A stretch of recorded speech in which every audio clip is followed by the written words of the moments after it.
गायत्री देवी के 4 बेटे और 4 बहुएं थीं।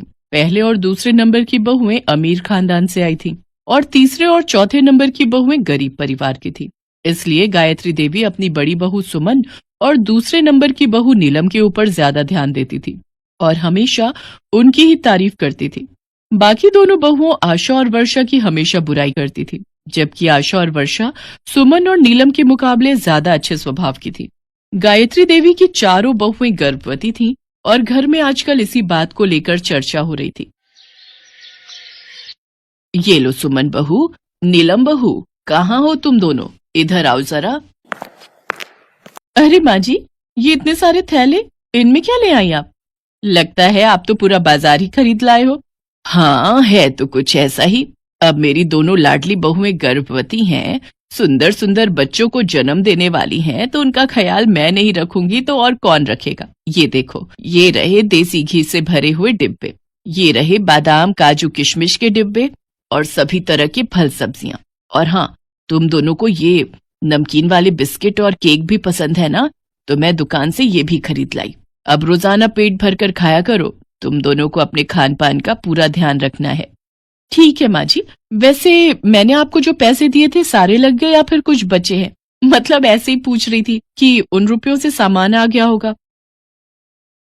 अरे, आपने तो पैसे खर्च ही नहीं करे, मैंने तो आपको दिए थे, फिर ये सामान? ऐसी सास थोड़ी हूं जो अपनी बहू के पैसे खर्च करवा दूंगी। भले ही तुम अमीर घर से आई हो, पर यहाँ भी मैं तुम्हें किसी चीज की कोई कमी नहीं होने दूंगी। ये पैसे मैंने अपने पास से लिए हैं। वो तुम्हारे ससुर जी की पेंशन आती है ना हर महीने, तो मेरे पास ऐसे ही रखी रहती है। कभी पैसे खर्च करने का मौका ही नहीं मिला, अब मिल रहा है तो भला पीछे कैसे रह सकती हूँ। सचमुच हमारी सासू माँ कितनी अच्छी है ना जेठानी जी। आशा, ओ आशा, वर्षा, कहाँ हो तुम दोनों? कब से बैठी हूँ, एक गिलास पानी का भी नहीं पूछा। पहले ठंडा पानी पिलाओ, फिर उसके बाद हम तीनों के लिए गरम गरम चाय बना देना। माँ जी, ये पानी ले लीजिए, चाय वर्षा ला रही है। हाँ ठीक है, अब जाओ, सर पर ही खड़ी रहोगी क्या? माँ जी, ये चाय ले लीजिए। कितनी बार कहा है दूध में पत्ती लगाया करो। मेरी दोनों बहुओं को ताकत की चीजों की बहुत जरूरत है, और तुम ये पतली पानी वाली चाय ले आती हो। माँ जी, मैंने दूध में ही पत्ती लगाई है। माँ जी, शाम के खाने के लिए क्या बनाना है एक बार बता देते। माँ जी, आज मेरा ना कढ़ी चावल खाने का बहुत मन है, और मुझे तो पनीर की भुर्जी खानी है माँ जी। तो बस ठीक है, रात के खाने में कढ़ी चावल, देसी घी के पराठे और पनीर की भुर्जी बनेगी। जो मेरी दोनों बहुओं ने कह दिया वही बनेगा। पर माँ जी, फली आलू की सब्जी काट कर रखी हुई थी। वर्षा का फलियां खाने का बहुत मन था। नहीं नहीं नहीं माँ जी, मुझे तो फलियों की दुर्गंध आती है, फिर मैं पनीर की भुर्जी नहीं खा पाऊंगी। तू चिंता क्यों करती है नीलम बहू, जब तुमने मना कर दिया तो फलियों की सब्जी इस घर में बिल्कुल भी नहीं बनेगी। आशा, वर्षा, दोनों कान खोलकर सुन लो, फलियों की सब्जी उठाकर डस्टबिन में फेंक दो। वर्षा रोती हुई रसोई में चली जाती है। आशा उसके पास जाती है और उसे समझाती है। वर्षा, माँ जी की बात का बुरा मत माना करो। तुम्हारा फली आलू खाने का मन है ना? जब सुमन भाभी और नीलम भाभी सो जाएंगी और माँ जी शाम को मंदिर जाएंगी, तब मैं तुम्हारे लिए सब्जी बना दूंगी। आशा भाभी, हमारे साथ ही ऐसा क्यों हो रहा है? हम भी तो प्रेग्नेंट है।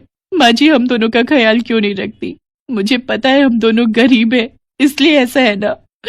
हम सुमन भाभी और नीलम भाभी की तरह पैसे वाले घर से नहीं आए। वर्षा की बातें सुनकर आशा भी रो पड़ती है। कुछ महीने बीत जाते हैं। बहुओं की गोद भराई की रस्म होनी थी, सब उसी की तैयारियों में लगे थे। गायत्री देवी भी सुमन और नीलम की गोद भराई के लिए ज्यादा उत्साहित थी। उन्होंने सुमन और नीलम के लिए बढ़िया बढ़िया कपड़े और गहने मंगवा कर रख लिए थे, पर आशा और वर्षा की तरफ गायत्री देवी का कोई ध्यान ही नहीं था। सब लोग बैंकेट हॉल में फंक्शन के लिए जाने की तैयारी कर रहे थे, तभी सुमन और नीलम गायत्री के पास आती हैं। बोलो ना भाभी, पहले आप बोलो।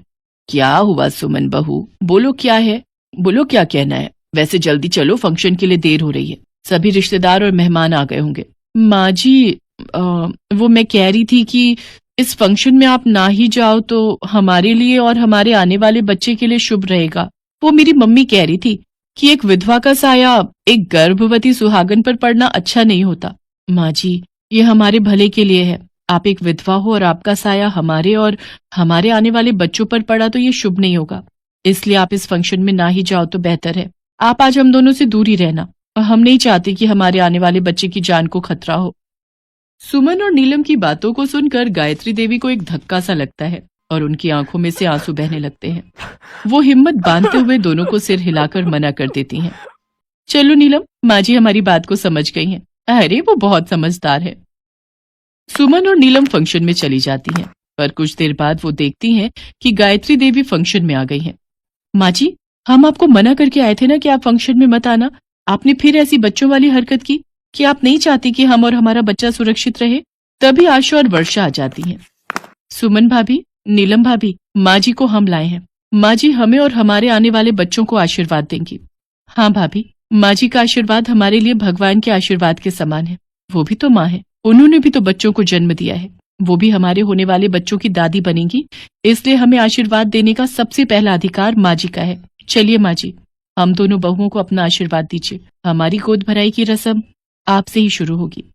मुझे माफ कर दो आशा बहू, वर्षा बहू। मैंने हमेशा तुम दोनों के साथ कितना बुरा व्यवहार किया। आज तुम दोनों ने मेरा कितना सम्मान किया है। सुमन और नीलम के लिए मैंने कितना कुछ किया, पर उन्होंने मुझे इस अच्छाई का क्या सिला दिया। भले ही वो अमीर घर से आई है, पर उनका दिल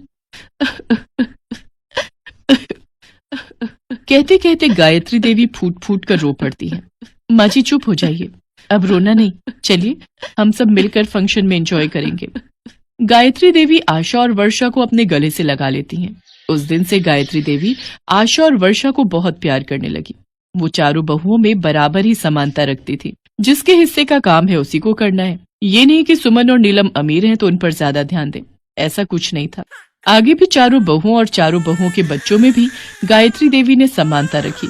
ये देखकर आशा और वर्षा बहु खुश थी।